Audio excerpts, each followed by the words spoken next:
চলে আসলাম তোমাদের সামনে। ছোট্ট একটা বাচ্চা সুন্দরভাবে ঘুম পাড়ছে রোদের মধ্যে, তোমরা দেখতেই পাচ্ছ, একদম ছোট বাচ্চা। তো সেই বাচ্চাটাকে এখন শুধু খাওয়ানোর পালা। তো ওর কি কারণে যে তাকে খাওয়াবো সেটা বলে দিই এখন, যদি না বলে দিই তাহলে তো তোমরা বুঝবা না। তো ওকে খাওয়াবো কারণ হলো আমি কবুতর পালি, তোমরা সবাই জানো। তো সেই ক্ষেত্রে মনে করো যে আমার কবুতরে 2টা বাচ্চা দিছে দীর্ঘ 9 মাস পর।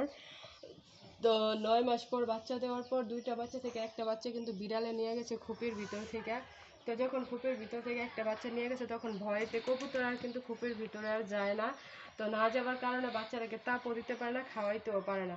তো সেই ক্ষেত্রে মনে করো যে সকালে দেখি বাচ্চাটা একদম শীতে কাবু হয়ে যাচ্ছে, মানুষই তো কাবু হয়ে যায়, আর এটা তো ছোট একটা বাচ্চা, তো সেটা তো হবেই। তো সেই ক্ষেত্রে বাচ্চাটাকে আইনা আমি একটু চুলার কাছে তাপ দিছি, তাপ দিয়া বাচ্চাটাকে একটু কাপড়ের ভিতরে মোড়ায় রাখছি, আর এখন একটু রোদ্রে দিছি। রোদ্রে দেওয়ার পর বাচ্চাটা দেখো কি সুন্দরভাবে ঘুমাচ্ছে, আর চোখটাও একটু মেলছে, দেখছো, একটু নাড়া দেওয়ার পর চোখটা মেলেছে। আর কবুতরের চোখ ছিটে না জানো, এখন চোখটা ছিটার পর তো এখন এই হলো, মানে কথা না বাড়িয়ে যেটা নিয়ে চলে আসলাম এটা হলো খাবার। আর এটার মধ্যে দিয়েছি এই দেখো একদম মানে দেশি খুদ আছে, ওই খুদটা বড় খাবার, তো ও এখন খাইতে পারবে না। তো সেই ক্ষেত্রে আমি এটাই নিচ্ছি, নিয়ে এটাকে একটু ভিজাইছি, ভিজাই এখন এই যে কাপড়টা দেখতেছি এই কাপড়টাকে একটু ছিদ্র করে নিচ্ছি। এই ছিদ্রটা দিয়ে তার মুখে ধরবো, দেখি সে কি খাইতে পারে কিনা। ওর মা তো ওকে গলার ভিতরে একবারে ঢুকায় খাওয়াই, তো আমি তো আর সেভাবে খাওয়াতে পারবো না ওকে। বিসমিল্লাহির রহমানির রহিম, দেখি সে কি খাইতে পারে কিনা।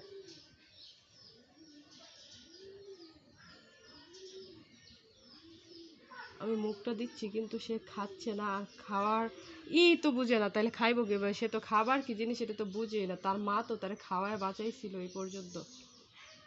এই যে মুখটা দিচ্ছি কিন্তু সে খাচ্ছে না, কিভাবে খাবে সে? সে তো খাবার কি জিনিস বুঝেই না, তাহলে খাবে কিভাবে? তোমরা সবাই এই ছোট বাচ্চাটার জন্য দোয়া করো, ছোট বাচ্চাটা যেন খাইতে পারে, আর ও যেন সুস্থ হয়ে যায়। ওর সুস্থতা সবাই কামনা করো, যেন ভালো হয়ে যায়।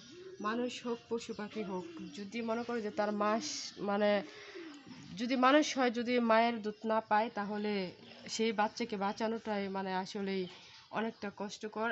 আর সেই মানুষের মতোই কিন্তু এখন কবুতরের বাচ্চাটা হয়ে গেছে, তার মাকে ছাড়া তাকে বাঁচানোটাই আসলে হয়ে যাবে। তো দেখতেই পাচ্ছ বাচ্চাটাকে আমি চেষ্টা করছি খাওয়ানোর, কিন্তু সে খাইতেই পারছে না। কিভাবে খাবে? সে তো খাবার বুঝেই না। দেখো এই যে খুঁত কিন্তু লেগে আছে মুখে, কিন্তু সে খাচ্ছে না, শুধু ঘুমাচ্ছে। তো এখন দেখি তাকে মানে করে মুখটা একটু ফাঁক করে একটু কয়টা চাউল দিয়ে দেখি যে তাকে কি খাওয়ানো যায় কিনা।